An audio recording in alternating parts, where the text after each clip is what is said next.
आज की हमारी क्लास में है मोक्ष मार्ग प्रकाशक हमारी चीजें दूसरा अधिकार, जिसमें हमने नवीन कर्मबंध प्रोसेस ऑफ न्यू बॉन्डेज पर हमने चर्चा की थी। इसमें आखिरी में जो प्रकरण था वो ऐसा था कि इस जीव को बंध कैसे होता है, तो बोले जो रागादिक भाव होते हैं मिथ्या कारण से, उसके कारण से इसको बंध होता है। अब इसके बाद नेक्स्ट इन्होंने लिया है कि प्रकृति और प्रदेश बंध को समझा रहे हैं, फिर स्थिति और अनुभाग बंध को समझा। तो थोड़ा टेक्निकल वर्ड है, लेकिन these are not so difficult. जो कर्मों को हमारे कर्म बंधते हैं वो कितने समय के लिए बंधते हैं, कितना फल देते हैं, कैसे बंधते हैं, all this process has explained by Pandit ji in this subject.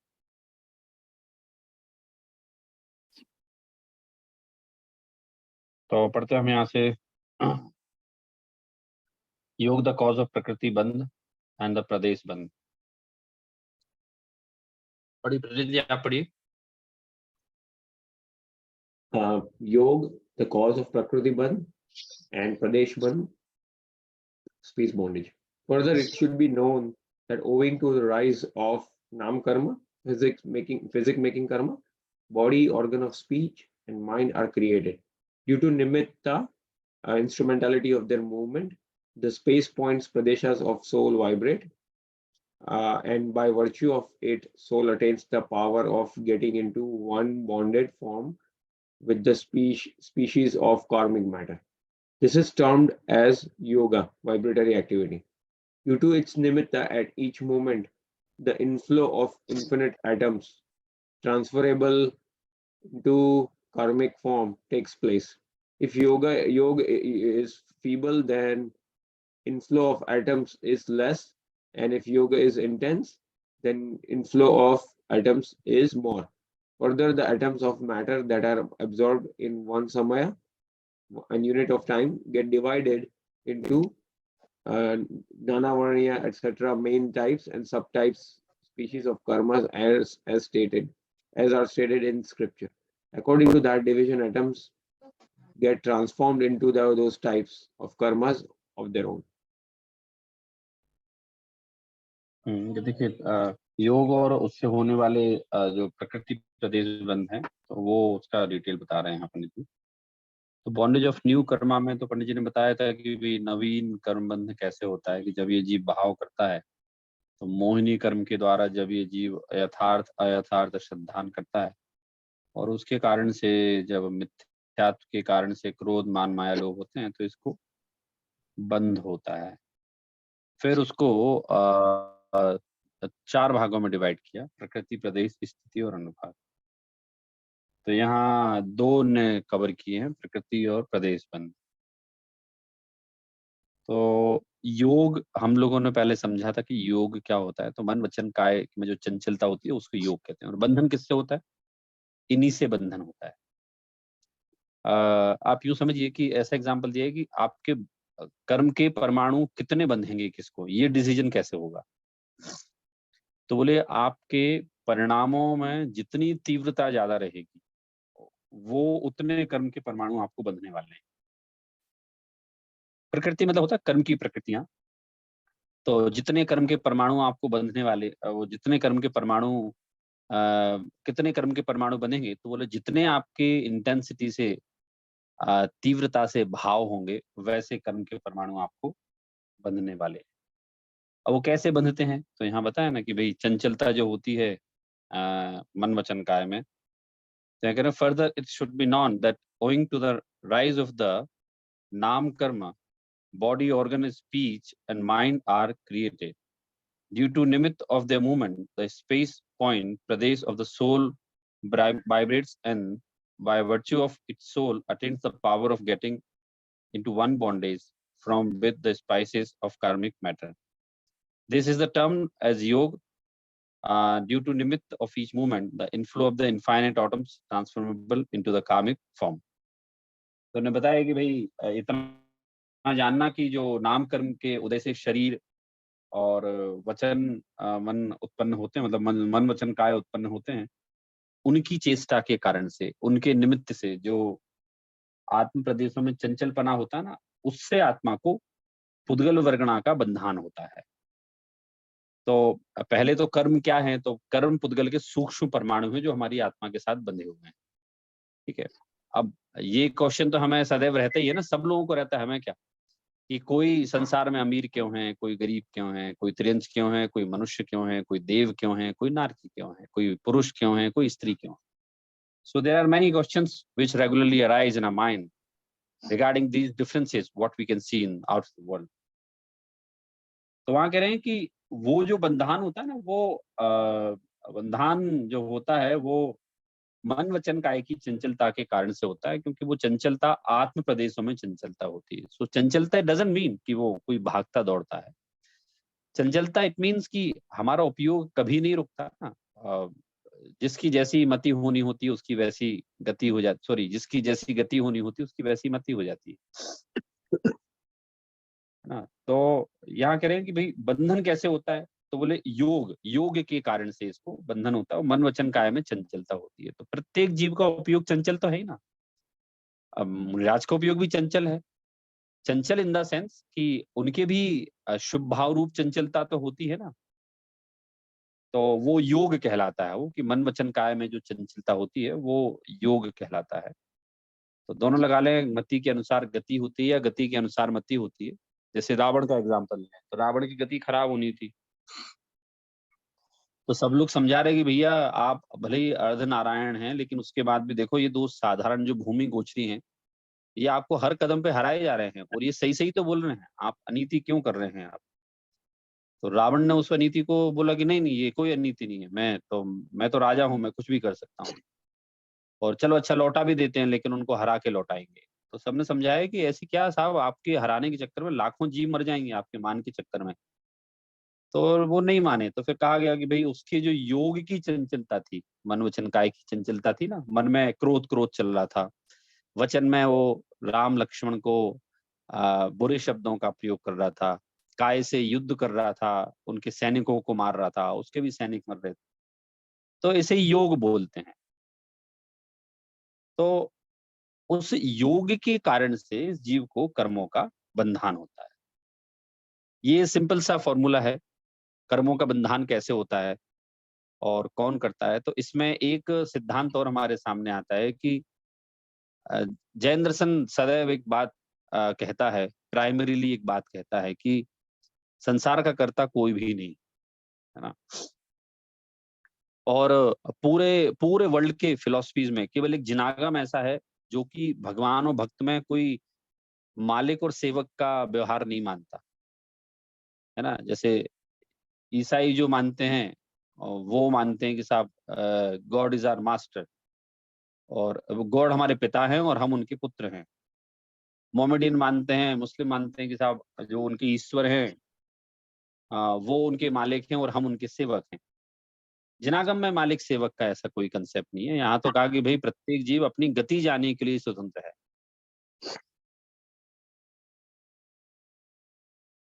तो वो सिंपल सा है कि आप जैसे भाव करेंगे ना, वैसे उस गति में आप जाएंगे, इसके लिए गॉड कोई जवाबदार नहीं है।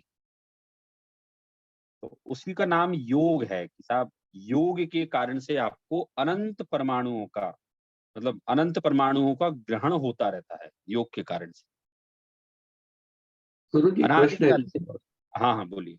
नहीं, बट कुंजन को कुछ प्रश्न था, कुंजन ने हैंड रेज किया था। हाँ कुंजन प्लीज। क्वेश्चन है। सर कि यहाँ पे एक एक सिर्फ बात कंफर्म करनी थी कि हम कहते हैं जैसे कि इस अरिहंत भगवान के तो सबसे ज्यादा योग होते हैं, लेकिन उनको तो मोह राग द्वेष नहीं होता, इसलिए वो कर्म के बंधन नहीं गिरेंगे, ऐसा मानना सही होगा, राइट? नहीं, सबसे ज्यादा कोई योग नहीं होते हैं, उनके जो योग है ना, वो योग कोई काम के नहीं होते हैं। वो मतलब उसके लिए शब्द आया है जली जेवरी के समान। जली जेवरी के समान क्या होता है कि आप लोगों ने वो खेल नहीं खेला हो सकता है, हमने बचपन में बहुत खेला। हमारे यहाँ वो नारियल की जूट की रस्सियां आती थी, तो हमें अच्छे से याद है कि घर में रहती थी या हम दोस्तों के यहाँ जाते थे, तो वो लंबी रस्सी रहती थी, तो हम उस पे क्या करते थे, थोड़ा सा बारूद डाल के और उसमें आग लगा देते थे। तो उसमें खेलने के लिए क्या था, उसमें ये था कि वो रस्सी जल जाने के बाद भी ना, वो उसका जो आकार था ना, वो आकार बिल्कुल वैसा रहता था। वो हार्ड रहती थी, जो रस्सी रहती थी ना, हार्ड रहती थी। उसको जेवरी बोलते थे। तो यहाँ कहा गया कि सब वो जली जेवरी के समान है। जैसे जेवरी जल गई, अब उससे बांधने का काम तो नहीं होगा ना, वो केवल एक उसका प्रारूप रह गया। ऐसे ही मन वचन काया में चंचलता जो थी, वो मोहिनी कर्म के कारण थी, और उससे ही बंद हो रहा था। मतलब चंचलता तो अपन कह सकते हैं कि अभी दिव्य ध्वनि खिल रही तो अभी भी चंचलता दिख रही है, लेकिन मोहिनी कर्म खत्म हो गया ना, तो बंधन तो मोहिनी कर्म से हो रहा था। जब राग द्वेष खत्म हो गया तो बंधन खत्म हो गया उनको, केवली भगवान के। तो केवली भगवान is free from all these things. उनको जली जेवरी के समान उनका वो खुला है। हाँ सर, अभी अच्छे से समझ में। सर अभी गुरु जी और एक प्रश्न मैं पूछ लेता हूँ। आपने जब ये कहा कि रावण को मतलब ऐसी जैसी गति थी वैसी ही मति हुई, लेकिन मुझे यहाँ पे एक ऐसा प्रश्न होता है कि प्रतिनारायण होने पर, मतलब इतना जैन धर्म का पालन करने पर, उनको ये तो पता होगा कि प्रतिनारायण नारायण मतलब वो रिलेशंस, वो तो पता होंगे कि किस काल में क्या होता है, राइट? फिर भी ऐसा क्यों क्यों आगे निमित्त तो होगा ही, मतलब ऐसे ऐसा नहीं, होने ही वाला निमित्त है। नहीं, देखिए एक एक वो है, क्या नाम से, हिंदी की एक कविता है, बहुत कविता मतलब महाकाव्य है, रश्मि रथी करके है। I know none of you are just familiar with that महाकाव्य। हम लोग पढ़ते रहते हैं, हिंदी लिटरेचर का है, तो वो बड़ा बढ़िया है। तो उसमें क्या कहा, उसमें कि साहब श्री कृष्ण वो लेके गए प्रस्ताव कि साहब आप 5 गांव दे दो बस, हम नहीं मांग रहे पूरा राज्य, केवल 5 गांव दे दो बस। और मैं पांडवों की तरफ से मैं एश्योर करता हूँ आपको कि साहब वो कुछ नहीं कहेंगे। अरे भाई, अब कुछ तो बेचारे आजीविका चलाएंगे ना अपना खाना पीना करने के लिए, तो आप एक एक गांव एक एक पांडव को दे दो, दुर्योधन से बोला। तो दुर्योधन ने एक भी गांव नहीं दिया। तो श्री कृष्ण ने बोला उनको कि भाई हमने क्या ज्यादा मांगा बताओ, हमने तो एक ही गांव मांगा, और उस संपत्ति पे उनके पिताजी का भी अधिकार है तुम्हारे। तो फिर उसमें ऐसा आया है कि जिसकी गति बुरी होनी होती ना, तो जब काल मनुज का आता है पहले विवेक मर जाता है। तो सब लोग समझा रहे दुर्योधन को कि भैया क्या कर रहे हो तुम, 5 गांव दो ना, निपटारा हो रहा है 5 गांव का। 5 गांव में मतलब यूं समझ लो कि आपके पास, हम किसी के पास मान लो $1 मिलियन हैं, और उस $100 कोई मांग रहा है कि भैया $100 आप दे दो तो मैं आपको छोड़ दूंगा, और कोई देने को तैयार नहीं हो, तो सब बोलेंगे तुम मूर्ख हो क्या, $100 दे दो भैया। $1 मिलियन में से $100 की क्या वैल्यू है। तो फिर श्री कृष्ण ने यही कहा कि ठीक है भैया, हमने तो तुमसे बड़े अच्छे से मांगा था हमने, और ये मुझे समझ में आ गया कि जब काल मनुज का आता है पहले ही विवेक मर जाता है, तो मर गया उनका विवेक। 5 गांव दे देते भैया तो महाभारत ही नहीं होती। तो ऐसा ही इसमें है, रावण को क्यों नहीं, रावण ही was very good person, intelligent person, सब कुछ था, लेकिन वो कहा ना कि उसकी गति खराब होनी थी तो उसका विवेक मर गया। ये तो बड़ी साधारण सी बात है ना, तुम किसी की स्त्री को उठा लाए, है ना, और वो बेचारे, और तुम विद्याधर और वो भूमि गोचरी, तुम उनकी किसी की स्त्री को उठा लाए, वो भी सती पतिव्रता, और तुम्हारे पास ऑलरेडी हजारों स्त्रियां हैं, और वो हजारों स्त्रियां तुम्हारी समझा रही हैं कि महाराज क्या कर रहे हो आप ये, आप कहो संसार की कौन सी स्त्री चाहिए, और वैसे भी ये तो ब्याही हुई स्त्री है, आपके कोई काम की नहीं है। सबने, उनकी रानियों ने, सबने खूब समझाया, मंत्रियों ने समझाया, बेटों ने समझाया, सबने समझाया, लेकिन एंड क्या हुआ कि रावण के 1 लाख बेटे थे और 1.25 लाख बेटों के बेटे थे, नाती थे। 1 लाख पुत्र 1.25 लाख नाती, और फिर आखिरी में कि जिनके घर में दिया ना बाती, मतलब कोई बचा ही नहीं उनके घर में, सब मर गए। तो रावण इतनी सी चीज समझ लेता कि भाई जिसके एक इशारे पर हजारों स्त्रियां आने को तैयार हो जाएं, और वो तो ब्याहता स्त्री थी, वो तो पतिव्रता स्त्री थी, वो तो इतना ही समझ में नहीं आया उनको। और नहीं, हम तो साहब इससे ही शादी करेंगे। तो उन्होंने कहा ठीक है, लगता है तुम्हारा काल निकट आ गया। बोले तुम एक सती की सतीत्व भंग करने का जो प्रयास कुचेष्टा कर रहे हो ना, बोले इसमें तुम्हारा लगता है काल आ गया, अब तुम्हें कोई नहीं समझा सकता। तो वो समझदारी में कोई फर्क नहीं आया उसमें, मतलब वो यूं समझो कि काल आया, बुरा नरक जाने का वो आया ना, तो उसकी समझदारी दब गई। तो जी यहाँ पे उनसे एक कहा और भाई चीज मान कषाय की भी बहुत बड़ी ये आ जाती है, सो वो भी एक समझ में आ रहा है मुझे। हाँ, तो मान कसाय भी तो था, मान कसाय भी था, लोभ कसाय भी था। राइट। वो अलग बात है कि साहब सीता से उनका लगाव पुराने भावों का था, लेकिन राइट राइट। अल्टीमेटली रावण की गति खराब होनी थी। तो वो उनको वो इतनी हिंदी सी में बात और समझ में है नहीं ना, आई कि ये तो बहुत ही विनाश साधारण काले बात है। विनाश काले विपरीत बुद्धि, वो हिंदी हिंदी में कहावत है वो। हाँ, वो तो विनाश काल में विपरीत बुद्धि होती है। पता है, मैंने इसलिए क्या मतलब मैंने क्या किया, मैं पहले तो क्या करता था कि मैं जिसको समझाना होता था मैं काफ़ी लोगों को समझाता भी था। अभी लेकिन मैंने 1-2 साल से, मतलब हार्डली 1.5 साल से मैंने अपना पैटर्न ही चेंज कर दिया। मैंने कहा देखो भाई, अपनी-अपनी बुद्धि के अनुसार प्रत्येक जीव की गति होनी है। मैं व्यर्थ के समझाने में अपना समय तो मैं नहीं गँवाऊँगा। मैं क्लासेस पढ़ाता हूँ इतनी सारी, उस दौरान जो बताना होगा बता लूँगा। उसके अलावा मैं टाइम वेस्ट किसी को समझाने में नहीं करूँगा। तो मैं अभी इधर क्लास के बाद काफ़ी लोग बोलते हैं, सर आपसे बात करना है। तो मैं बोलता हूँ आपको ना कोई फालतू की बात करनी हो तो मत करना। मेरे से कोई क्लास के प्रश्न करना हो तत्व संबंधी तो मेरे से करना। तो किसी ने कहा अरे सर उनको समझाओ सर, वो जुड़े हुए नहीं हैं, उनको आप जोड़ो उनको, और उनको समझाओगे तो समझ जाएँगे। तो मैंने कहा क्लास में आए ना, मैं क्यों समझाऊँ अलग से? मैंने कहा मैं समाज सेवक थोड़ी हूँ, मैं क्यों समझाऊँगा अभी? मैं तो आओ, आप ये हम मोक्षमार्ग प्रकाशक पढ़ रहे हैं, आप आओ, समझो। तत्वासूत्र पढ़ रहे हैं, आओ समझो। समय सार पढ़ रहे हैं, आओ समझो। क्यों? मैंने इसी आधार से लगाया कि साहब प्रत्येक जीव की अपनी-अपनी गति होनी है, और प्रत्येक जीव की जब अपनी-अपनी मति के अनुसार गति होनी है, तो मैं फिर सबको सुधार दूँगा, समझा दूँगा, मैं क्यों दिमाग लगाऊँ अपना? सब लोग अपनी-अपनी जाने। बहुत सिंपल सा फ़ॉर्मूला है, इसमें एकदम रिलैक्स भी हो गया काम। अ, एक धर्मानुराग के वशीभूत होकर अपन क्लास जो पढ़ रहे हैं, तो ये भी मेरे धर्मानुराग का रिज़ल्ट है। आप लोग पढ़ रहे हो, वो आपके धर्मानुराग का रिज़ल्ट है। लेकिन इसके अलावा पूरे संसार के प्राणियों की अपनी-अपनी गति होनी। जैसे उनके योगों में चंचलता, जैसी उनकी गति, वैसी उनकी मति। इसलिए कोई, मतलब मैं तो यहाँ तक बोलता हूँ, अ, सेंटेंस भले ही बहुत स्ट्रेट फॉरवर्ड है, लेकिन हमारी फैमिली में जितने लोग हैं ना, उनको समझाने में भी व्यर्थ का समय ना गवाया जाए। जितना हमें लगता है कि भई समझाना चाहिए, उतना समझा लें, और उसके अलावा तो उनको भी समझाया ना जाए। क्यों? सैद्धांतिक रूप से देखें, एज़ अ प्रिंसिपल देखें, हम तो हमारी फैमिली के लोग भी तो अलग हैं। एक तन से जिसका एक नहीं हो, जब हमारी आत्मा का अपनापन शरीर से ही नहीं है, तो फिर और किसी चीज़ से क्या हो सकता है?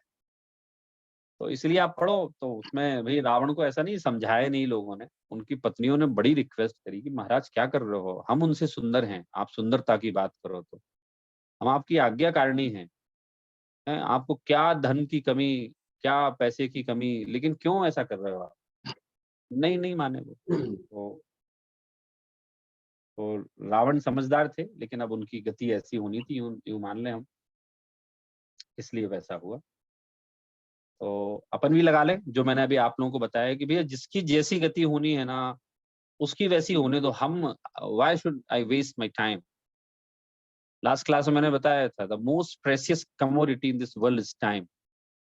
और वो प्रेशियस कमोडिटी, सबसे बहुमूल्य कमोडिटी जो है, वो मैं क्यों वेस्ट करूँगा मैं किसी को समझाने में। तो वैसे रावण को समझाने का तो बहुत विशद वर्णन आया कि उनने रावण को समझाया, उनने रावण को समझाया, उनने समझाया, उनने समझाया, लेकिन कहाँ रावण कहाँ समझ में आया। ऐसे कई सारे उदाहरण हैं हमारे जिनागम में, ऐसा नहीं है कि एक उदाहरण है, कई सारे उदाहरण ऐसे हैं जिनागम में, जो बताते हैं कि साहब उनकी गति ऐसी होनी थी तो ऐसा हुआ उनका। ठीक है? हाँ, तो सर जी, इसमें एक और प्रश्न है मुझे, यहाँ पे एक बोलिए। और प्रश्न है। यहाँ पे जो ये लाइन लिखी है ना कि due to the movement of mind, body and speech, the soul also vibrate. और तो यहाँ पे मन वचन काया का जो हलन चलन होता है, उसके निमित्त से आत्मा के प्रदेशों का कंपन होता है, ऐसा बताया गया है। तो जब हम कोई मन वचन काया की क्रिया करते हैं, जैसे चलने की क्रिया करते हैं, तो हमें वो चलने की इच्छा पहले होती है और फिर उसके बाद वो शरीर का चलना होता है। तो आत्मा के प्रदेशों में जो कंपन होता है, उसकी वजह से मन वचन काया में वो हलचल होती है, ऐसा है ना? तो ये उल्टा क्यों लिखा गया है, ऐसा मुझे ऐसा लग रहा है मुझे यहाँ पे। देखिए इसमें ऐसा लिखा है कि जो नाम कर्म के उदय से शरीर, वचन और मन उत्पन्न होते हैं, है ना? देखिए हाँ। आत्मा किसके साथ है? अभी कॉम्बिनेशन ऑफ मन वचन काया का कॉम्बिनेशन है और ये नाम कर्म के उदय से ये उत्पन्न होते हैं, ठीक है? अब उनकी चेष्टा के निमित्त से आत्मा के प्रदेशों का चंचलपना होता है। अब उनकी चेष्टा के निमित्त से का तात्पर्य ये है कि आप ऐसे देख रहे हैं कि पहले वो आत्मा में पैदा होंगे और फिर शरीर में पैदा होंगे। लेकिन यहाँ पंडित जी ना समझ लो किसी व्यक्ति के सामने खड़े हुए हैं वो। सामने खड़े हुए हैं तो वो ये बोल रहे हैं कि साहब आत्मा में चंचलता कहाँ से पैदा होगी? तो समझाने के लिए वो ये बोल रहे हैं कि मन, वचन और काय के माध्यम से आत्मा में चंचलता पैदा होती है और चंचलता पैदा होने के कारण से कर्मों का बंधन होता है, ठीक है? इस बात को और हम डिटेल में ऐसे समझ सकते कि कर्मों के बंधन की शक्ति तो आत्मा में स्वयं की है, परंतु निमित्त और उपादान रूप जो दो योग्यताएं कहलाती हैं, तो बाहर में कोई ना कोई तो चीज रहेगी ना निमित्त रूप में। तो मन ने जैसे सोचा, मन ने विचार किया कि साहब अगर ऐसा होता तो ऐसा हो जाता, ऐसा होता तो ऐसा हो जाता। तो वो मन में विचार आया उनके, मन में विचार आया उनको, वैसा बंधन हुआ उनको। तो पंडित जी ना बाहर खड़े हुए हैं, बाहर खड़े होके बोल रहे हैं कि साहब जो मन वचन काय है ना, उसके कारण से आत्म प्रदेशों में जो चंचलता होती है उसको योग कहते हैं। नहीं तो योग को समझाया कैसे जाए? बात है, अगर हम इस व्यू से सोचें कि आत्मा में तो कर्म बंधे ही हुए हैं, तो पहले आत्मा में राग द्वेष पैदा होता है और फिर उसके बाद बाहर में चंचलता आती है। वो स्टेटमेंट वचन और काय पे अप्लाई कर सकते हैं हम, लेकिन मन क्या है? मन पुद्गल वर्गणा है ना, हाँ। तो पुद्गल वर्गणा और आत्मा के संयोग से चंचलता पैदा हुई। अब अगर केवल पुद्गल में माने हम, मान लो, तो पुद्गल तो जड़ है, मतलब मरने के बाद भी चंचलता पैदा होनी चाहिए। तो यहाँ ये लगाएंगे कि आत्मा और जो पुद्गल वर्गणा का जो सुयोग है, सुमेल है, उसमें जो चंचलता पैदा होती है, उसके कारण से इस आत्मा को बंधन का काम होता है। मैंने कहीं और जो योग की परिभाषा पढ़ी थी, वो ऐसी कहीं पढ़ी थी कि आत्म प्रदेशों में अ, मन वचन काया की क्रिया करने के भाव से जो कंपन उत्पन्न होता है, तो वो जब भाव उत्पन्न होता है तो उसके साथ कंपन होता है। तो वो कंपन होता है और उसके निमित्त से फिर वो बाह्य क्रियाएँ, अगर वो कर्म होना है, कर्म की शक्ति है, तो फिर वो ऑटोमेटिकली होती है। तो नहीं नहीं, मैंने तो कहीं पे वैसे ऐसी ही पढ़ी वो थी। हाँ। देखिए दो दो व्यू हैं। एक तो पंडित जी बाहर खड़े हो गए जिसमें उनको मन वचन काय दिख रहा है, ठीक है? हम अंदर जाके खड़े हो गए, आत्मा के इनसाइड खड़े हो गए हम जाके, जिससे हमें, जहां से हमें आत्मा भी क्लियर दिखाई दे रही है और मन वचन काय भी दिखाई दे रहा है। तो जब यहाँ से मैं देख रहा हूँ तो मैंने कहा साहब हाथ हिलाया, तो हाथ हिलाया तो मतलब आत्मा का भी आत्मा के प्रदेश भी हिले। लेकिन जब कोई अंदर खड़ा हुआ है आत्मा के, तो वो देख रहा है कि नहीं, पहले हाथ को खड़े करने के इसके भाव हुए, फिर इसकी क्रिया हुई। हाँ। तो अल्टीमेटली उद्गल का और जीव का कॉम्बिनेशन ही हुआ ना, वो तो बंधन चूंकि आत्मा को हो रहा है, इसलिए कहा कि भाई ये जो मन वचन काय की चंचलता है ना, और मन वचन काय तो कभी छूटे ही नहीं।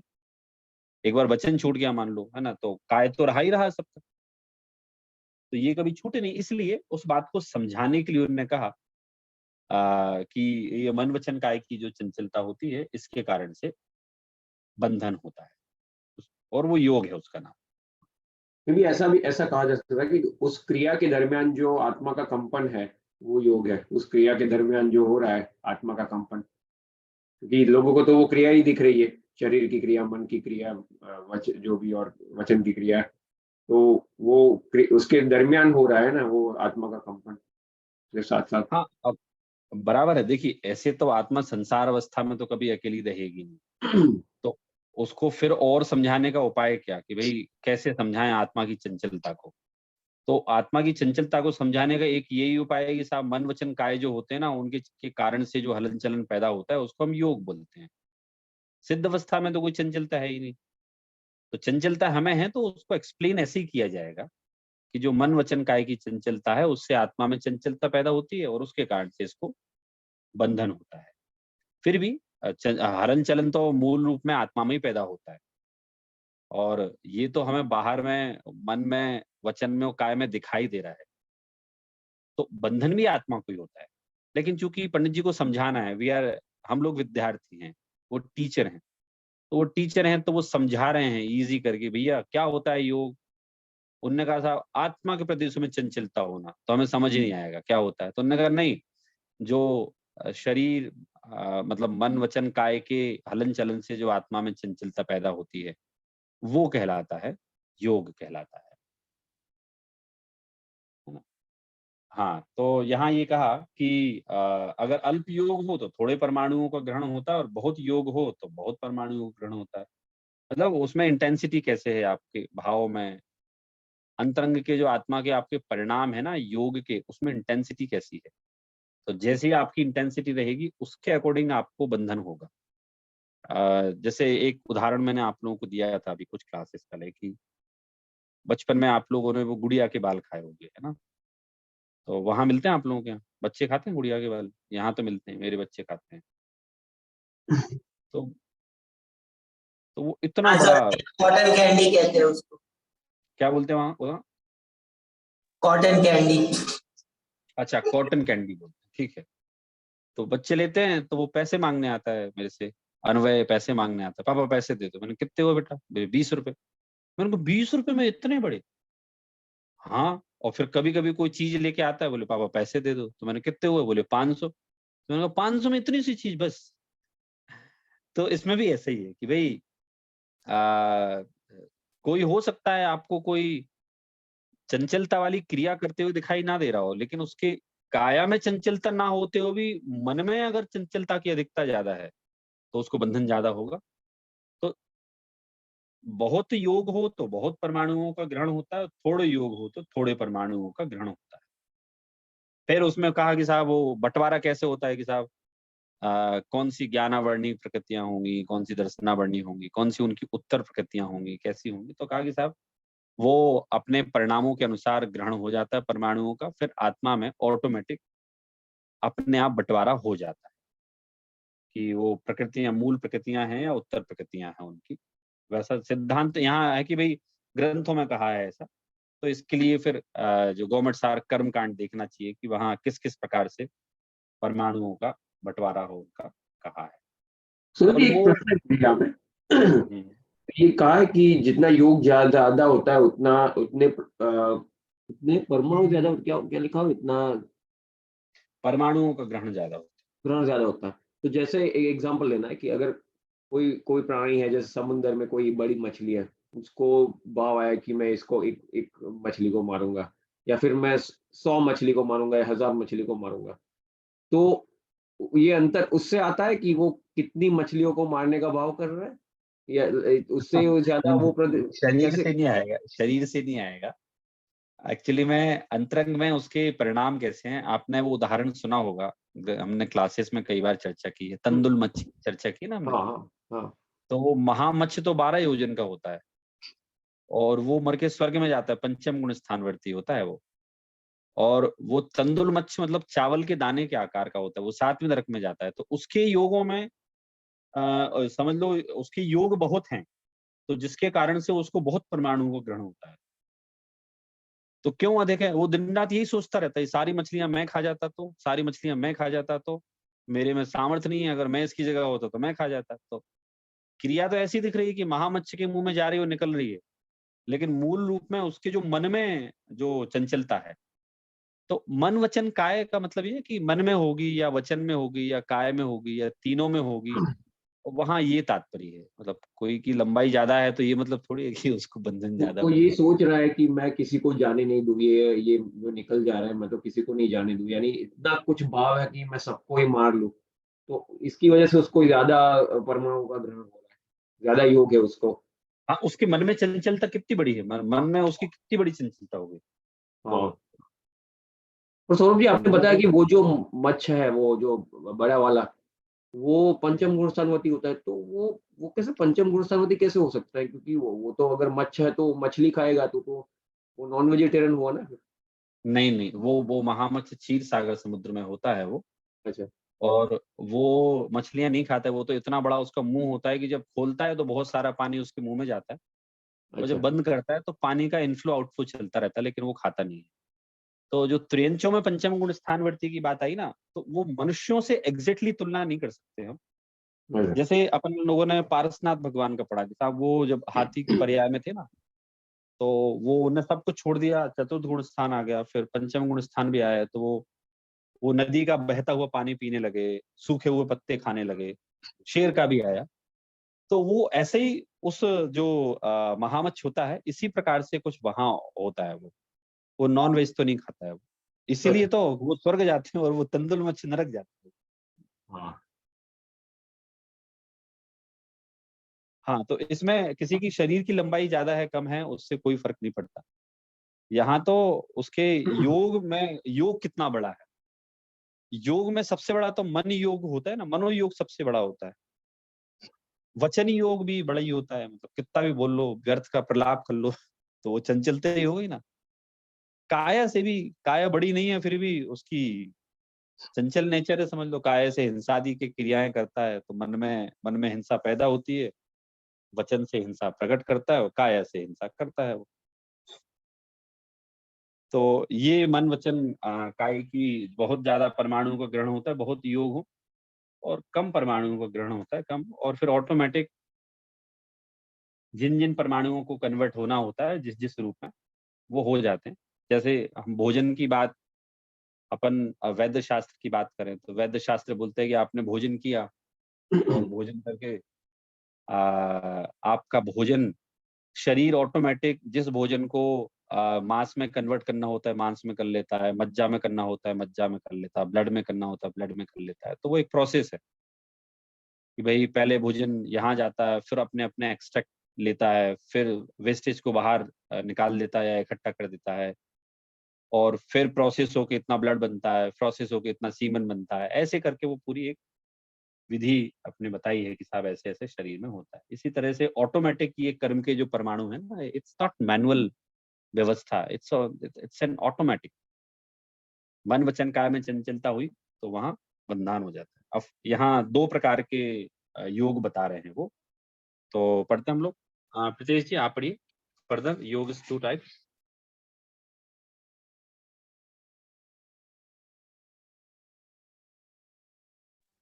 करो जी, मैं ड्राइव कर रहा हूँ। Okay, no problem. पढ़ने को। हाँ कुंजन जी आप पढ़िए। हाँ सर, अभी मैं further, yoga is of two types: auspicious activity, Shubh Yoga, and inauspicious activity, Ashubh Yoga. Inclination through mind, speech, and body in pious act is called Shubh Yoga, and inclination in impious act is called Ashubh Yoga.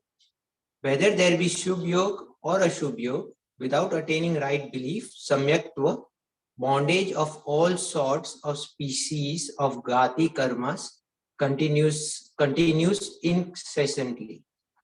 Even for a single moment, bondage of any species of karmas does not stop.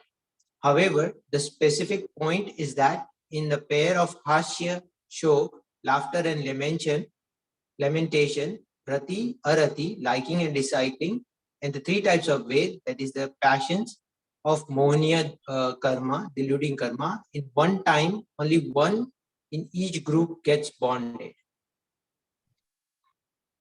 हाँ देखिए, यहाँ दो प्रकार के योग बता रहे हैं यहाँ, शुभ योग और अशुभ योग। तो हम अपने मन में जो विचार करते हैं वो दो प्रकार के कहला सकते हैं, या तो शुभ योग या फिर वो अशुभ योग कहला सकते हैं।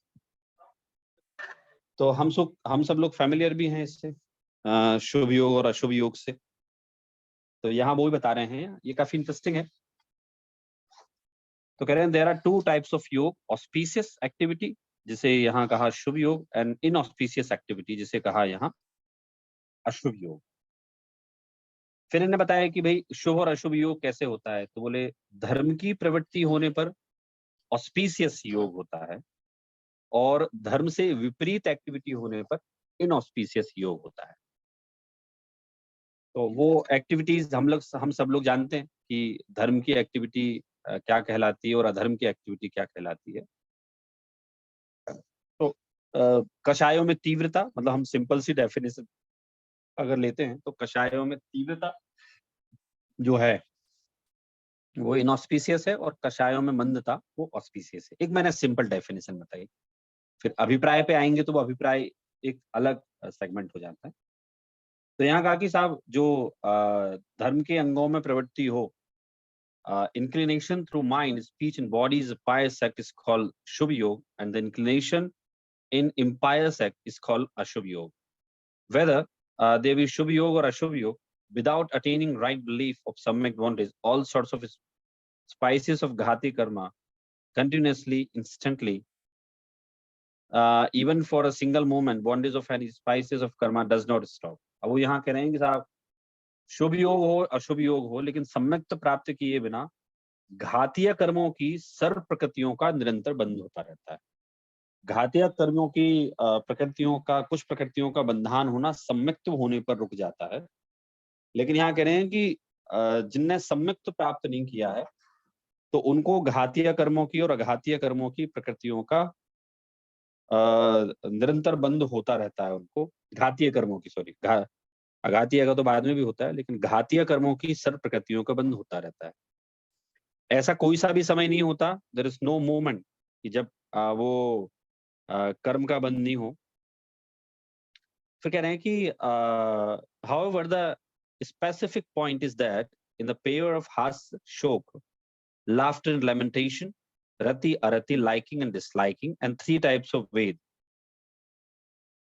of moini and illusion karma in one time, only one in each group gets bonded. ये तो नॉर्मल सा क्या बोलते हैं, हम लोगों की फीलिंग का विषय है ये तो, कि सम्यक्त प्राप्ति के जो है, सम्यक्त प्राप्ति किए बिना एक तो बंद होता रहता है, दूसरा जो मोहिनी के जो युगल है ना, हास्य एवं शोक, रति एवं अरति, और तीनों वेदों में से एक काल में एक ही वेद का बंध, प्रकृति का बंध होता है। और हम कहेंगे नहीं नहीं, हम तो कभी कभी साथ में हंस भी लेते हैं और शोक भी कर लेते हैं, रति भी कर लेते हैं और अरति भी कर लेते हैं, और वेदों का उदय भी कभी किसी का पुरुष वेद का होता है, कभी किसी का स्त्री वेद का होता है। नहीं, ऐसा नहीं होता। हम लोग सब इस चीज को अनुभव करते हैं कि हमारे जो कहते हैं ना कि हमारे जब हंसने का मूड होता है ना, तो हम बड़े फ्री होके हंसते हैं, हंसते रहते हैं, हम बढ़िया खुश रहेंगे, प्लीजेंट माहौल रहेगा, सब लोगों को हंसाएंगे, कोई कुछ बोल देगा तो बुरा भी नहीं मानेंगे, और जहां हंसी का प्रकरण आएगा तो खूब हंसेंगे। तो ये एक अभी हास्य का बंधन हो रहा है, ठीक है। लेकिन जब कोई शोक में रहता है, शोक, हियर आई मीन टू से, शोक का मतलब कि वो रियली किसी चीज से बहुत व्यथित है। अब वो किसी चीज से व्यथित हो सकता है, he may be just, he may have some sorrow due to his body condition, or someone has passed away, that may be family, friends, relatives, anyone. तो जो कोई बहुत क्लोज हो गया तो वो शोक में रहता है। तो शोक में जो रहता है तो वो साहब फिर हास्य का बंधन नहीं होगा, उसको शोक का होगा। जो अपन लोग कहते हैं ना कि साहब वो सूतक लगता है, तो साहब अगर किसी की फैमिली में नेचुरल डेथ हुई हो ना तो 13 दिन का सूतक होता है, लेकिन अगर किसी ने सुसाइड कमिट की हो तो वो 6 महीने का सूतक होता है। तो क्वेश्चन है कि साहब वो 6 महीने का सूतक क्यों होता है सुसाइड में? तो बोले इसलिए होता है कि कोई अगर नेचुरल डेथ मरता है ना, तो हम इस चीज को बड़ी जल्दी स्वीकार कर लेते हैं कि वो चला गया, 13 दिन में हम स्वीकार कर लेते कि हाँ भाई वो बीमार था या वो अचानक चला गया, इसमें किसी का कोई वश नहीं है, हमने तो पैसा खूब लगाया लेकिन हम तो बचा ही नहीं पाए। लेकिन कोई सुसाइड कर ले तो सुसाइड तो सडन ही होती है ना। सपोज दैट एक व्यक्ति अभी जी रहा है और हम पढ़ते ही रोज अखबार में, मैं अखबार पढ़ता हूँ इंडिया में, यहाँ तो काफी सारे केसेस आते हैं कि साहब वो पति पत्नी थे, तो पत्नी ने खाना खाया, पति को खाना खिलाया और पति ने कहा मैं घूम के आ रहा हूँ 10 मिनट से, और इतने में पत्नी फांसी पे झूली हुई मिली। तो भाई पति को समझ ही नहीं आया कि हुआ क्या भाई, ये अभी खाना खिलाया मेरे को, मैंने खाया, कोई शिकायत नहीं, कोई समस्या नहीं, फिर मरी क्यों? तो वो अब कितना दुखी रहेगा सोचिए आप। तो फिर कहा कि साहब वो 6 महीने का सूत्र है। तो मैं एक शोक की बात यहाँ हो रही थी कि हास्य और शोक युगल में से ना वो एक ही होगा ये। तो जब कोई दुखी होता है तो कहाँ हँसते, हम कहाँ हैं, हँसने के बहुत प्रसंग बनते हैं, लेकिन हँसी आती नहीं है ना जब शोक होता है, तो इसलिए यहाँ का एक युगल होगा। फिर रति अरति, रति अरति लगा लो भी कि जब राग में किसी से रहता है ना, तो राग में हर चीज में हाँ होती है ना। राग में हम बुरा भी नहीं मानते, राग में कोई हमें कुछ भी कह दे, कैसे भी शब्दों का प्रयोग कर दे, हम बुरे ही नहीं मानते राग में। लेकिन हमें अगर अरति है, मतलब द्वेष है हमें, तो वो प्यार से भी बात करे तो हमें ऐसे लगता है चापलूसी कर रहा है वो। और राग है तो द्वेष में भी बात करे, गुस्से में बात करे तो उसे लगता है कि भाई ये तो अपनापन है। तो इन दोनों में से एक का ही बंध होता है, या तो रति का होगा अर्थात राग का होगा, या फिर अरति का होगा अर्थात द्वेष का होगा। तो हम एक प्रश्न होता है यहाँ पे, ये जो शुभ और अशुभ योग है, अब ये ये कैसे डिफाइन होगा कि शुभ योग चल रहा है या अशुभ योग चल रहा है? वो कैसे, थोड़ा एग्जांपल से हमें पता चल जाएगा? वैसे तो हम बात करते हैं कि हाँ, शुभ शुभ परिणाम, अशुभ परिणाम। परंतु कभी-कभी ऐसा लगता है जैसे कोई जीव के परिणामों में बहुत व्याकुलता हो, ऐसा लगता है। परंतु वो व्याकुलता कोई अच्छे कारणवश वो कर, यानी कुछ कर रहा है तो उसकी वजह से हो रही है। जैसे कोई सोल्जर का ही एग्जांपल ले रहे हैं कि कुछ कोई अगर किसी ने अटैक कर दिया, कोई शत्रु ने, और वो बचाने के लिए जैसे मंदिर समाज या अपने कोई निर्दोष लोगों को बचाने के लिए वो स्ट्रगल कर रहा है, उसको लग गया। तो अब जब उसको लग गई है तो बहुत पीड़ा हो रही है, बहुत व्यथित हो रहा है कि शरीर में बहुत पीड़ा है। वो, और मगर फिर भी उसको भाव है वो टाइम, तो वो टाइम पे वो उसको अशुभ, क्योंकि संक्लिष्टता तो है, right? क्योंकि जब शरीर में पीड़ा है तो संक्लिष्टता तो होनी है, स्वाभाविक है। तो वो संक्लिष्टता हम अशुभ योग में गिनेंगे या शुभ योग में गिनेंगे? हाँ देखिए, इसमें जैसे 7वें अधिकार में टोडरमल जी भी इस बात को बोलने वाले हैं, अपन पहले थोड़ी सी डिस्कस कर लेते हैं। उन्होंने ये कहा है 7वें अधिकार में कि बाहर की क्रियाएं तो बहुत अच्छी अच्छी करता हुआ दिखाई देता है, परंतु अंतरंग में जो के अभिप्राय में जो वासना है उस पर ध्यान नहीं देता। सो वासना, उनका जो शब्द प्रयोग उन्होंने किया, तो वासना डजंट मीन सेक्सुअल थिंकिंग और कंटेंट। वासना का मतलब ये कि अभिप्राय में उनके जो राग द्वेष का भाव है ना, वो उस पर ध्यान नहीं देता। तो मूल रूप में अगर हम मोर डीपर जाएंगे शुभ अशुभ में, वैसे तो जो कहा ना कि भाई यहाँ डेफिनेशन है ना कि ऑस्पिशियस एक्टिविटी कॉल्ड शुभ योग एंड इनऑस्पिशियस एक्टिविटी अशुभ योग।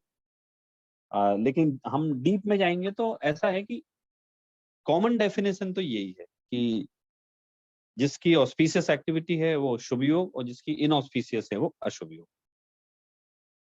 लेकिन अगर हम अभिप्राय के उससे बात करेंगे तो अभिप्राय में ये भी हो सकता है ना कि जैसे तीर्थ वंदना कर रहे हैं हम लोग, शिखर जी आप गए थे प्रीत जी अभी, तो शिखर जी की वंदना बहुत इजी नहीं है, ये सब लोग जानते हैं।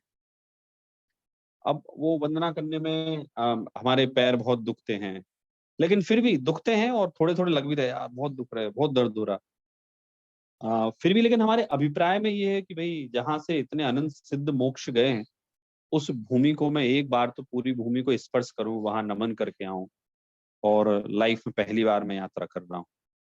तो परिणाम वेदना के हैं, लेकिन अभिप्राय जो है ना वो अभिप्राय सही है वो। तो वहां क्वेश्चन ये उठता है कि फिर वो शुभ का बंध होगा कि अशुभ का होगा। तो वो परिणामों में आकुल व्याकुलता चूंकि प्रशस्त राग वाली है ना, और वहां भी ये है कि अगर भयानक वेदना होने लगी और वो प्रशस्त राग के परिणाम जाकर अगर खेद रूप परिणाम आ गए, तो फिर उसको पाप का बंधन होने लगेगा। फिर तो अभिप्राय भी बदल गया ना उसका, मैं क्यों आ गया इधर, इतना तेज पैर दर्द हो रहे हैं मेरे, और प्राण चले जाएंगे, इस कीमत पे थोड़ी मुझे शिखर जी की यात्रा करनी है। अब कोई डोली वाला मिल जाए तो जितने रुपए ले उतने दे दूं, और मैं तो कसम खाता हूँ आज के बाद आऊंगा ही नहीं मैं कभी यहाँ। तो वो नॉर्मल देखने पर ऑल ऑस्पिशियस एक्टिविटीज जो हैं वो शुभ भाव होते हैं, और इनऑस्पिशियस अशुभ होते हैं। And one point which is very important, कि शुभ और शुभ भावों पर मैंने पहले ही बताया था, कोई जैनियों का एकाधिकार नहीं है शुभ भावों पर। हाँ, अगर आप उत्कृष्ट शुभ भाव कहेंगे तो हम मान सकते हैं कि वीतरागता के निमित्त से जो शुभ भाव होते हैं उस पर हमारा एकाधिकार है, क्योंकि वीतरागता तो हमारे यहाँ पाई जाती है। लेकिन अगर कोई कहे कि साहब शुभ भाव जैनियों का एकाधिकार है, तो वो गलत। शुभ भाव तो परमहंस सादिक को भी तो थे ना, जो परमहंस सादिक थे उनके भी तो शुभ भाव थे। वो भी तो पूर्णतः शाकाहारी थे, जीव दया पालन करते थे, पर कल्याण करते थे, वेदना सहते थे। हाँ? वो लोग भी लंगन मतलब भूखे भूखे बहुत रहते थे। कषायों में मंदता थी, कोई गाली दे दे तो भी उससे कुछ नहीं कहते थे, सहन करते थे। ऐसे तो गांधी जी की भी कषाय बहुत मंद थी, तो वो भी शुभ भाव उनके कहलाएंगे कि साहब इतना सब कुछ होने के बाद भी इतने डंडे उनको पड़े गांधी जी को, लेकिन उन्होंने मुंह से कुछ भी नहीं बोला। और उनके जो फॉलोअर थे गांधी फिलोसफी वाले, तो वो शुभ भाव था। तो शुभ अशुभ का यही एक सिंपल डेफिनेशन है। फिर तो हम ये जो और हाँ हमारे यहाँ वो जो उदाहरण आता है सुअर और बाघ का, कि तो उसमें मर के बाघ जाता है नरक में जाता है, सुअर मुनि महाराज को बचाने के परिणाम से मरकर स्वर्ग में जाता है। तो उसमें यही आपने जो बताया वही लागू होगा ना वहाँ पे, इसके हाँ हाँ, अभिप्राय श्योर में। श्योर, बिल्कुल बिल्कुल वैसे वैसे ही लागू होगा वो, है ना। दिख क्योंकि वो रहा था कि मुनराज वो की लोग लड़ाई मान्यता कर रहे हैं, दिख ऐसा लग है। रहा था कि एक दूसरे को मार रहे हैं, लड़ाई कर रहे हैं, ऐसा दिख रहा था। वो क्रिया वो थी, परंतु वो दोनों के अभिप्राय अलग अलग थे। हाँ तो बराबर। एक ही क्रिया में शुभ और एक ही क्रिया में अशुभ, ऐसा हो गया ना कि एक क्रिया में लड़ने की क्रिया में शुभ, लड़ने की क्रिया में ही अशुभ, परंतु अभिप्राय अलग होने से। हाँ, एक का परिणाम था मुनराज को बचाने का, और एक का परिणाम था मुनराज को मारने का। तो क्रिया एक होने के बाद भी अलग अलग, ये यहाँ पे बहुत ये इंपॉर्टेंट पॉइंट है मैं जो नोट करना चाहता हूँ, कि क्रिया एक ही दिख रही है, क्रिया एक ही होने के बाद भी अलग अलग अभिप्राय की वजह से अलग अलग प्रकार के बंध हो सकते हैं, ड्रास्टिकली डिफरेंट। हाँ, मैं बोल रहा हूँ ना, इसमें हम वस्तु स्वातंत्र की व्यवस्था देखें तो पता है, हम किसी की चिंता ही करना छोड़ दें। मतलब मैं तो पर्सनली बताऊं, मैं तो जनागम के बेसिस से मैंने तो चिंता ही करना बंद कर दी। जिसका जो होगा उसके भावों से होगा। क्यों साहब, क्यों होगा? प्रत्येक जीव अपने स्वाध्याय के आधार से, अपनी गति के अनुसार, अपने भावों के अनुसार उसके परिणाम होने वाले हैं। अब साहब ऐसे देखें तो मुनिराज तो दोनों को गेय भाव रूप से देख रहे थे, कि सुअर भी लड़ रहा है और शेर भी लड़ रहा है। चूंकि मुनिराज को तो ये ज्ञात था कि सुअर मुझे बचाने के भाव से लड़ रहा है और शेर मुझे खाने के भाव से लड़ रहा है, लेकिन उन मुनिराज की तो उन दोनों में ही वीतराग दृष्टि थी, उन दोनों में वीतराग बुद्धि थी। तो इसलिए उन्होंने कहा साहब अब वो उसको प्रशस्त राग है, तो प्रशस्त राग के कारण से वो स्वर्ग है, और इनको अप्रशस्त था, मतलब कषाय की तीव्रता मारने में थी, तो वो नरक गए वो। फिर यहाँ वेदों का आया, एक काल में एक ही वेद का उदय होता है, ठीक है। ये तो देखिए, ये अभी जो माहौल चल गया ना, ये गेम ए का जो कंसेप्ट चला ना कि साहब वो है द्रव्य लिंग से जो है वो पुरुष है, और भाव वेद उसका स्त्री का है वो। और फिर अब सारे देशों में बहस चलने लगी, मतलब ये बड़ी एंटी सोशल एक्टिविटी है और घृणास्पद एक्टिविटी है ये, कि साहब वो यहाँ भी अभी लोगों ने जो जो गे कम्युनिटी है ना, उनने पिटीशन दायर की है, साहब हमारी हम लोग शादी करेंगे और उसको ना लीगल आप लोग मान्यता दो। तो यहाँ के कोर्ट ने तो कह दिया कि भारतीय संस्कृति में इस प्रकार का कोई वो नहीं है, और हम इसको लीगल फॉर्मेट नहीं दे सकते, क्योंकि भारत में अपराध की श्रेणी में आता है वो। भारत ने उसको मान्यता नहीं दी है, उसको बोलते साहब ये अगर ऐसा आप करते हैं तो इट्स अ क्राइम। यहाँ ही करेंगे साहब, एक काल में एक ही वेद का उदय होगा, आप पुरुष वेद का उदय होगा। सौरभ जी वो या फिर अपराध की श्रेणी में था पहले, फिर वो सुप्रीम कोर्ट ने अपराध की श्रेणी में से निकाल दिया, अभी भी मान्यता नहीं दी है, परंतु अपराध की श्रेणी में से तो थोड़े साल पहले ही निकाल दिया इंडियन सुप्रीम कोर्ट ने। ऐसे निकाल दी, वो मैंने आपको ब्रिटिशर वो ब्रिटिश लोग थे ना, ब्रिटिशरों के जमाने में उसको अपराध की श्रेणी में रखा था। तो अभी अभी कोर्ट ने जो 3-4 साल पहले इवेल्युएट किया था, तो उसके बाद उन्होंने ये हटा दिया उसको। हाँ, तो काफी सारे देशों ने तो वो उसको वो मान्यता भी दे रखी है ना, है कि हाँ। लीगल कर रखा है उसको, तो वो तो बड़ी गंदगी है। मतलब अब वो लोग अब उस चीज को सही बोलते हैं, लेकिन यहाँ ये कह रहे हैं साहब एक काल में एक ही वेद का उदय होगा। अगर द्रव्यलिंग से पुरुष वेद है उसका, तो वो पुरुष वेद है, मतलब स्त्री को भोगने के परिणाम वो पुरुष वेद कहलाता है। और स्त्री वेद का उदय है तो इस पुरुष को भोगने के परिणाम वो स्त्री वेद का मुझे मगर अपोजिट अपोजिट प्रश्न उदय। होता है मुझे यहाँ पे कि हम्म, जैसे ये जो परिणाम होते हैं ना, जैसे वो तो उनके कर्म के उदय के कारण होते हैं ना, जो जो भी स्त्री वेद पुरुष वेद या नपुंसक वेद जो भी हो, वो भी अपने, क्योंकि ऐसा नहीं कि हम बिल्कुल ही कंप्लीटली बिना कर्म के उदय के होते हैं। अगर किसी को स्त्री वेद का उदय है तो उसको ऐसा भाव आएगा, किसी को पुरुष वेद का उदय है तो उसको ऐसा भाव आएगा। जो लोग ऐसा हो रहा है उनको ऐसे परिणाम आ रहे हैं, वो भी उनको उनके कर्मों के उदय की वजह से आ रहे हैं ना। ऐसा नहीं कि वो लोग चाह ही रहे कि हमको ऐसा ही हो, बट अब नेचुरली हाँ उनको ऐसी हाँ, स्थिति बनी हुई है कह उनकी। कह सकते हैं। उसमें उसमें भी पता है बड़ा डिस्कशन का पॉइंट है वो भी। और ये जैसे बहुत लिबरल है, अपना फिलोसॉफी इज क्वाइट लिबरल, कि वो रिकग्नाइज करता है कि उस पे उसका कंट्रोल नहीं है। जैसे आप हम पे हमारा कंट्रोल नहीं होता है, कर्म कर्म है उदय, तो उस प्रकार का भाव आएगा। नहीं तो यहाँ कहा ना कि साहब वो वेद का जो उदय है ना, वो यहाँ अभी वेद से अपन लगाएं तो हम एक बार भाव वेद लगा लेते हैं, है ना। द्रव्य वेद नहीं लगाते, यहाँ भाव वेद हाँ लगाते हैं। तो भाव हाँ। वेद में वो मान लो कि द्रव्य से पुरुष वेद है, भाव से स्त्री वेद है, तो उसका स्त्री वेद का ही भाव आया ना उसको। तो स्त्री वेद का जब उदय है, तो स्त्री वेद का उदय क्या बोलता है कि उसको पुरुष को भोगने के भाव आएंगे। तो वो हाँ, द्रव्य से तो दिख रहा है पुरुष, और अंदर भाव वेद उसका जो उदय आ रहा है, तो एक ही उदय आ रहा है ना। पंडित जी ये कह रहे हैं कि इन तीनों में से किसी एक का ही उदय रहेगा। तो मतलब और ये कह रहा था बंधन कि अगर वो नेचुरल है, नेचुरल यानी उसके कर्मों की स्थिति से हो रहा है, तो लोगों को उन लोगों को द्रोणा की दृष्टि से नहीं देखना चाहिए, परंतु कंपैशन से देखना चाहिए कि अब ऐसी विकट स्थिति में वो लोग है कि चाहकर भी वो लोग कर नहीं पा रहे हैं, क्योंकि वो लोग चाहे बहुत चाहे कि उनको ऐसा नहीं हो, फिर भी वो परिणाम आए बिना रुकते नहीं है, वो होते ही होते हैं।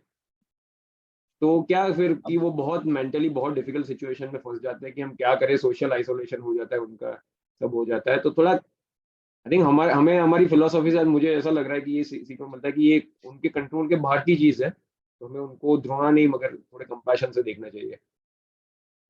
अब मैं वही बोल रहा हूँ, वो तो बड़ा डिबेट का टॉपिक है। एक मेरे पास बुक है हिंदी में, एक जो बहुत बड़े राइटर हुए हैं, तो उनने भी मतलब ये उनने बुक लिखी थी 1970 में, चिंतन के नए आयाम। आप लोग भी पढ़ना, नेट पे है वो। तो उनने इस सिचुएशन के बारे में लिखा है कि भाई ये चीज कहाँ से पैदा हुई।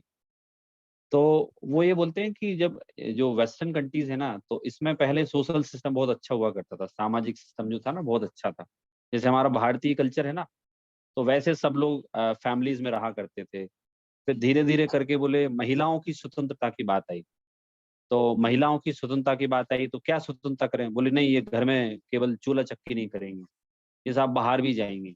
अब जब बाहर गई और पुरुष भी बाहर, महिलाएं ही बाहर, धीरे धीरे करके बोले परिवार टूटने लगे। और पुरुष जो था ना, पुरुष का वेद का उदय जो है, मतलब उसमें वेद का उदय शब्द नहीं किया उन्होंने, कहा कि साहब पुरुष एक महिला पर आकर्षित होता है, लेकिन उनने जहां देखा कि वो उनमें वुमनिस क्वालिटी ना होकर मैनिस क्वालिटी आ गई, है ना। तो बोले वो सहज में उस तरफ चले गए।